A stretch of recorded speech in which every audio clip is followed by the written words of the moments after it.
హాయర్స్ welcome to our channel. ప్రస్తుతం మనతో పాటు సీనియర్ పొలిటీషియన్ అండ్ మాజీ హోంమంత్రి మైసూర్ రెడ్డి గారు ఉన్నారు. వారితో ఒకసారి మాట్లాడదాం. సార్ నమస్కారం సార్. సార్ హైడ్రా రంగనాథ్ గారి పైన హైకోర్టు అయితే సీరియస్ అయింది సార్. ఇవాళ ఆయన వర్చువల్‌గా హైకోర్టులో హాజరయ్యారు. మొన్న అంతకుముందు హాజరు కావాలని చెప్పేసి హైకోర్టు ఆదేశాలు జారీ చేసింది. ఇవాళే హాజరయ్యారు. అయితే హైడ్రా చేస్తున్న పనులపైన హైకోర్టు అయితే అసంతృప్తి వ్యక్తం చేసింది. అంటే ఆదివారం రోజు ఎందుకు కూల్చుతున్నారు? హైకోర్టు ముందే చెప్పింది కదా! ఆదివారం రోజు కూల్చొద్దు అని చెప్పేసి. అమీన్‌పూర్‌లో ఉన్న హాస్పిటల్‌ని ఎందుకు కూల్చారు? ఎంఆర్ఓ చెప్పారని చెప్పేసి బిల్డింగ్‌ని కూల్చేస్తారు అని చెప్పేసారు గదా! ఎంఆర్ఓ చెప్తే చార్మినార్‌ని కూడా కూల్చేయమంటే కూల్చేస్తారా? ఇటువంటి క్వెషన్స్ అయితే ఏసినట్టుగా వార్తలైతే వినిపిస్తున్నాయి సార్. మరి హైకోర్టు ఈ విధంగా అసంతృప్తి వ్యక్తం చేయడం మరి ఇప్పుడు హైడ్రా తాత్కాలికంగా ఆపేసే అవకాశాలేమైనా కనిపిస్తున్నాయా? వీటిపైన మీ ఒపీనియన్ ఏంటి? ఇప్పుడు ఇది క్లిష్టమైన సమస్య. హ్మ్. ఎందుకంటే ఇక్కడ సర్వే సక్రమంగా లేదు. రాయలసీమ అయితేనేమి, ఆంధ్ర ప్రాంతం అయితేనేమి బ్రిటిష్ వారి ఆధీనంలో ఉన్నది. హ్మ్. బ్రిటిష్ వారి ఆధీనంలో ఉన్నప్పుడు సర్వే చేశారాళ్ళు. ప్రతి ఆహ్, అడుగు నేలను సర్వే చేసి, సర్వే నంబరు ఇచ్చినారు ప్రతిదానికి. ఒకవేళ సర్వే నంబర్‌లో ఇద్దరు, ముగ్గురు యజమానులు గూడా ఉండొచ్చు. హ్మ్. అయితే ఆ సర్వే నంబర్ విస్తీర్ణం ఎంత, పొడవెంత, ఏ ఏ ఉంది అని విలేజ్ మ్యాప్ అని ఉంటుంది. అది ప్రతి గ్రామంలోనూ ఇంతకుముందు రెడ్లి, కర్నూల వద్ద ఉంటాండా. ఇప్పటికి గూడా ఉన్నావవి. బట్టి అక్కడ కొంచెం ఈ భూ యాజమాన్య హక్కులను గురించి ప్రశ్నించేదానికి లేదు. అనాదిగా సర్వే నంబర్ల ప్రకారము భూములు అమ్మినా, కొన్నా రిజిస్ట్రేషన్‌లు అవుతుంటాయి. అందువలన ఇక్కడ కొలతలేసినా గానీ ఇబ్బందికరం రాదు. హ్మ్. ఇక్కడ వచ్చేతలకి నిజాం పాలనలో ఉన్నది. అప్పుడు పూర్తి సర్వే చేయలేదు. సర్వే చేయని దానివల్ల ఇటువంటి ఇబ్బందులు, ఇటువంటి సమస్యలు వస్తుంటాయి, ఉత్పన్నమవుతది. ఓకే. ఉత్పన్నమైనప్పుడు కొంచెం ఈ సమస్య ఎట్లంటే హైడ్రా చేపడుతున్న సమస్య హ్మ్. అక్రమ కట్టడాలను కూల్చడం. హ్మ్. ఏవైతే ప్రభుత్వ భూముల్లోనో లేకపోతే చెరువులు సాగి ఇండ్లు నిర్మాణం చేసినారో అవి నే కూల్చడం జరుగుతుంది. హ్మ్.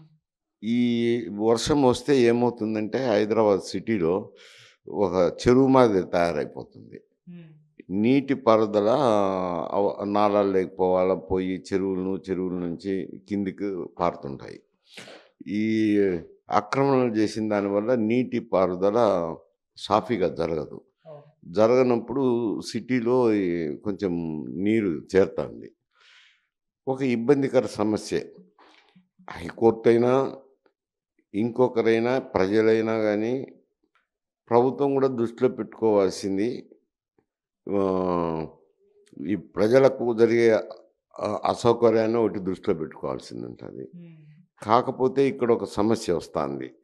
ఇవి ఎవరైనా రియల్ ఎస్టేటోళ్ళు, పెద్ద పెద్ద వాళ్ళు ఆక్రమించిన చోటైతే ఆ సమస్య రావటం లేదు. హ్మ్. ఈ వీళ్ళు ఏమైతదంటే కష్టించి పని జేసింటారు. అవును. జీవనోపాధికి ఎక్కడెక్కడి నుంచో వస్తారో, వచ్చిన తర్వాత వాళ్ళు జీవనోపాధిలో ఏదో కాస్తో కూస్తో సంపాదించుకున్నప్పుడు ఏదో ఒక ఇండ్లన్న శాశ్వత నివాసం ఉండాలని చెప్పి హ్మ్. ఈ ఈ కట్టడాలు నిర్మాణం చేసుకుంటారు. హ్మ్. చిన్న చిన్న ఇండ్లు. తీసుకున్నప్పుడు అయి వాళ్ళకు అక్కడ ఉన్నవాళ్ళు ఏదో ఈ రియల్ ఎస్టేట్‌కి సంబంధించినోళ్ళ ఇది మా భూమే అది ఇది అని ఏదో ఒక రికార్డు సృష్టించి వాళ్ళకి అమ్మింటారు. అమ్మినప్పుడు కొనుక్కొని వాళ్ళ కష్టార్జితం అంతా కూడబెట్టుకునేది ఏసింటారు. ఇప్పుడు కొలతలేస్తే అవి ప్రభుత్వ భూములు, హ్మ్. లేకపోతే నదులకు అడ్డంగానో, లేదంటే చెరువులలోనో, ఆక్రమణలోనో ఉంటాయి. అవి ఉన్నప్పుడు ఈ కూల్చినప్పుడు వాళ్ళకు కొంచెం ఇబ్బందికర పరిస్థితే. హ్మ్. వీటిని అవాయిడ్ చేయించాలంటే కొంచెం సర్వే చేసుకొని, ముందస్తు ప్రణాళికతో ప్రభుత్వం గూడా ముందుకు పోవాల్సిందుంటాది. హ్మ్. హైడ్రా ఒకటి ఏం చేయలేదు కదా! ప్రభుత్వం నిర్ణయాలు తీసుకోవాలా. అవును. తీసుకోవాలనుకున్నప్పుడు ఇటువంటి నిర్వాసితులున్న చోట వాళ్ళకు నిరాశ్రయులైన వారికి ఆశ్రయం కల్పించి, తర్వాత వారిని సంతృప్తిపరిచి పంపించిన తర్వాత ఈ అక్రమ కట్టడాలు కూల్చేయాల్సిందుంటది. ఇట్లా కూల్చేయకుండా వెంటనే కూల్చేయడం అనేది కొంచెం ఇబ్బందికర సమస్యే. హ్మ్. ఇప్పుడు హైకోర్టయినా ఆలోచన చేయాల్సింది ఈ హైదరాబాదు పట్టణ పరిస్థితిని కూడా దృష్టిలో పెట్టుకొని వాళ్ళైనా నిర్ణయాలు చేస్తే మంచిది. ఊరికే చట్ట పరిధిలోకి లోబడి ఆలోచన చేస్తే ఇటువంటి పరిస్థితులు వస్తాయి. ఒకవేళ హైకోర్టు ఏదైనా మాట్లాడొచ్చులెండి. అంటే వాదనలు, ప్రతివాదనలు విన్న తర్వాత కామెంట్స్ అంటే బెంచ్ మీద కామెంట్స్ ఇది మామూలుగా జరుగుతుంటాయి. జరిగిన దాన్ని మనం గుర్తుపెట్టుకోవాల్సిన అవసరం లేదు. పరిగణలోకి తీసుకోవాల్సిన అవసరం లేదు. ఫైనల్‌గా జడ్జిమెంట్ ఏమొస్తదని దాన్నే పరిగణలోకి తీసుకోవాలా. ఏమిస్తారో తర్వాత దాన్ని బట్టి ఉంటుంది.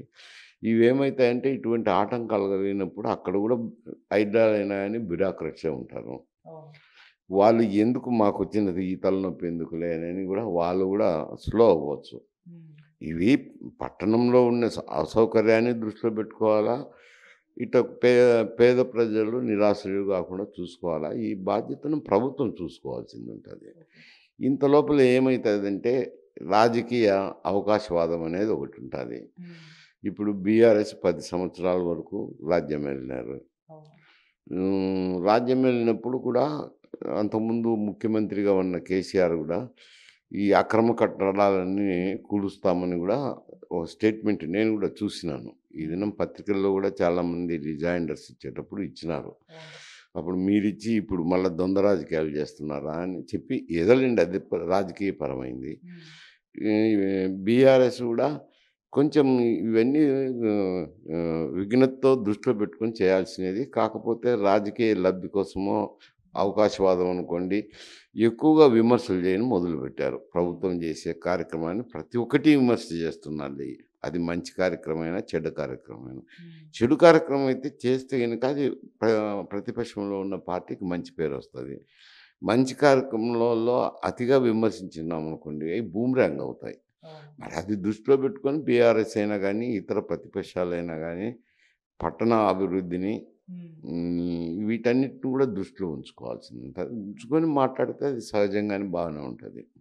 సార్ మీరు అన్నట్టు ఇక్కడ ప్రణాళిక లోపం కనిపిస్తుంది అనుకోవచ్చు. అంటే వాళ్ళంతా కూడా ఒక డబుల్ బెడ్రూమ్ ఇచ్చి ఆ తర్వాత కూల్చేస్తామని రంగనాథ్ గారు అప్పుడు చెప్పారు. కానీ ఇప్పుడు ఆ పరిస్థితి ఆ విధంగా లేదు. ముందు కూల్చేసిన తర్వాత చూస్తున్నారు. వాళ్ళ దగ్గర పత్రాలున్నాయి, డాక్యుమెంట్లున్నాయి. అవన్నీ కూడా చూపించే అవకాశం కూడా వాళ్ళు ఇవ్వట్లేదు. డైరెక్ట్ వచ్చి కూల్చేస్తున్నారు. ఒక అధికారి దగ్గరికెళ్తే ఆయన దగ్గరికెళ్ళు, ఈయన దగ్గరికెళ్ళి చెప్తున్నారు గానీ ఆపట్లేదు. ఒకేలా అంటే కోర్టు నుంచి స్టే తెచ్చుకునేంత టైం కూడా ఇవ్వట్లేదు. ఎక్కడ తెచ్చుకుంటారన్న టైంలోనే కూల్చేస్తున్నారు. మరి ఇది ప్రణాళిక లోపం స్పష్టంగా కనిపిస్తుంది అనుకోవచ్చా సార్? అంటే ఇవి అన్ని కాన్యా నాణ్యానికి రెండు వైపులా ఉన్నట్టు వాళ్ళు టైం ఇచ్చి పద్ధతి ప్రకారం చేస్తే కొన్ని సమస్యలు ఉంటాయి. కోర్టుకు వెళ్ళడము, స్టేలు తెచ్చుకోవడము, రకరకాల సమస్యలు.